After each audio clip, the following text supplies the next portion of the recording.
Hey, Jamil, we got their panel! They're up the creek! They're up the creek!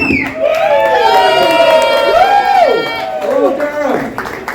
Wait a second, you guys. Is this like liberal fundraising after the next election? I said, hello, Durham!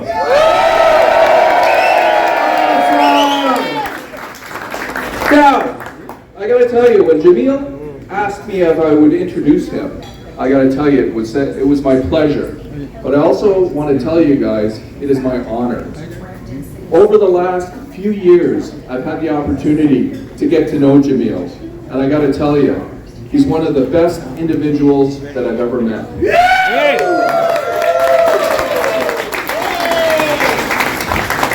Now people ask me, when did I first hear about Jamil? Now literally, I heard about him on the radio.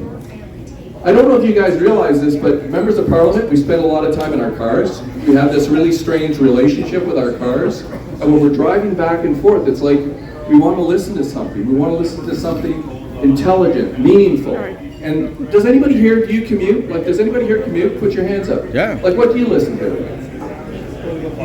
Political podcasts. What do you guys listen to over here? 1010. So talk radio. And Jamil, I remember the first time I heard him on the radio, his voice, the things that he talked about, he was just talking to me. He was sincere. He was talking about the things that are important to Canadians. So ladies and gentlemen, today we have the wonderful honor of welcoming our new Durham Member of Parliament.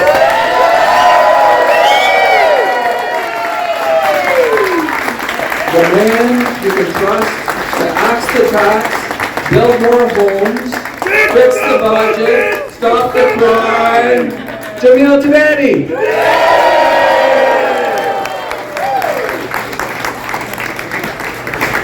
Hey, how you doing, everybody? All right. Well, we set out to send Justin Trudeau a message, and I think we were successful.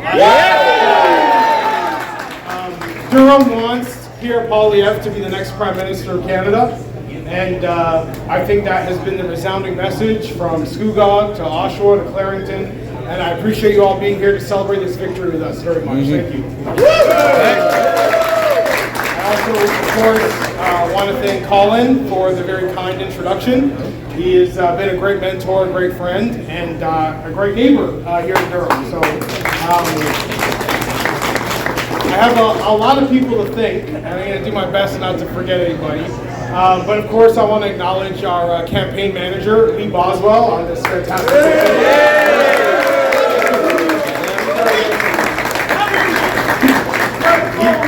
He's usually hiding in the back somewhere. There you go. And we also have had a fantastic team of volunteers: Joseph Gainey, David Rashad, Ralph Mackin. We have Zoe Waller, Susan Twining. We've had Rhonda Kirkland, Andrew Morin, Rachel Boyd, Nelson Shepard, Taktia Brar, Josh Huberger, Alan Fabricant, Sarah McDonald, and our incredible Durham EDA. Just couldn't have done this without you all, and we're very, very grateful. Of course, I would also like to recognize my mom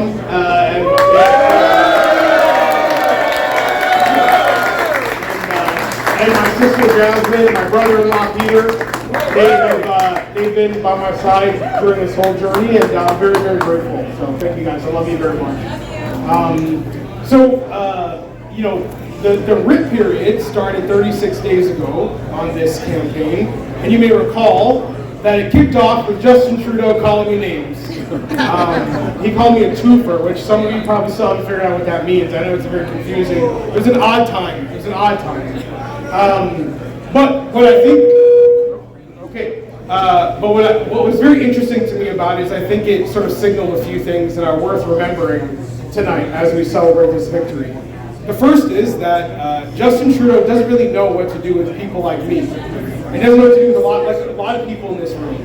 He looks at us and he thinks that his party owns us and owns our communities. He looks at me and sees a millennial, son of an African immigrant, grandson of a public school custodian, survivor of cancer thanks to our public health care system, and raised by a single mother. and he thinks that people like me owe his party something, that we have to fall in line behind his party. I obviously disagree. I think there are many conservatives like me. There are many conservatives who acknowledge that in 2024, it is our party that best represents the values of our communities. Hear, hear.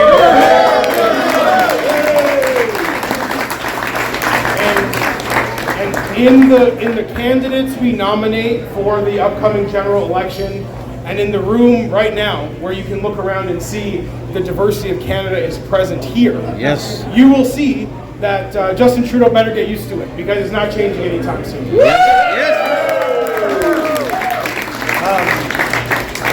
He also likes calling people names because he likes to distract us from the issues that actually matter to Canadians and from the issues that people were motivated to vote on today. He wants us, having our eyes off the ball. And if there's anything I've learned from Pierre Poilievre and his fantastic team, it is the importance of focus and discipline so that we can get the job done of bringing change to this country. And I think you all are on board with that. I hope. Yes, yes, we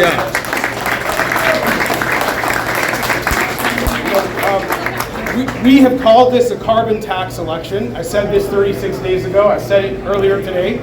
And the reason why is not just because of the financial penalty of the carbon tax. Of course, that is a serious issue. It is due to go up again 23% on April 1st. But it's also because of what the carbon tax symbolizes to people. Just 10 minutes from here, we were door knocking, as we are known to do, across the street from the South Courteous Hockey Arena. And a father who voted for the Liberal Party the last 3 elections, even had a Liberal sign on his lawn, told me he cannot vote for them again.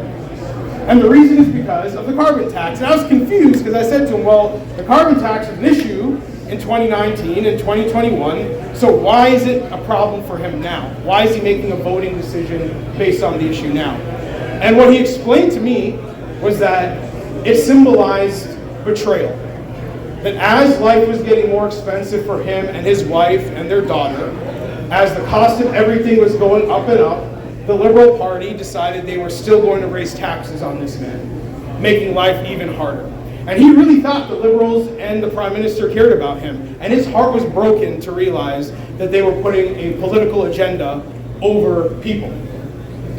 So when we talk about what's happening in the country right now, I do think it is the liberal elites betraying the working people of this country, betraying the middle class, betraying the working class. And when I say liberal elites, I am talking about Justin Trudeau and the Liberal Party, but not just them. I'm also talking about the liberal elites who run big banks and big telecommunications companies, driving up the cost of everything. I am also talking about the liberal elites who run the Ontario Ministry of Education in this province. I'm also talking about the liberal elites who are activists and academics and trying to consistently undermine law enforcement and public safety, leaving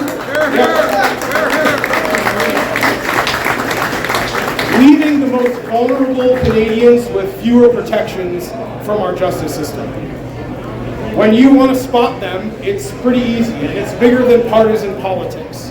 They're the people pushing DEI and ESG initiatives while hiking up the cost of living for hardworking people.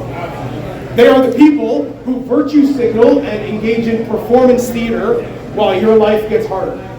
And they're the people who serve the interests of a privileged few and make you feel like a bad person for expecting our country to work for you. And they are wrong. The liberal elites in this country are wrong.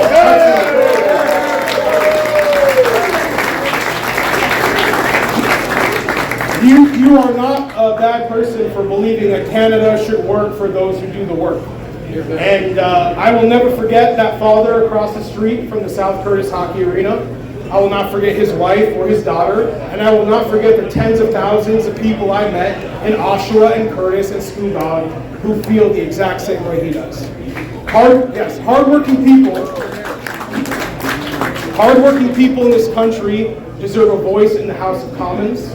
Hardworking people in this country want change. Pierre Poilievre will deliver that change, and we will have his back.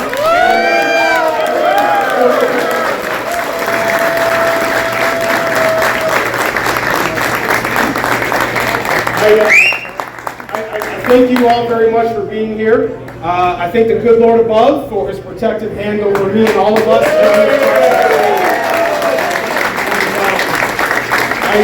I ask that God bless each and every one of you, and God bless Canada. Let's go.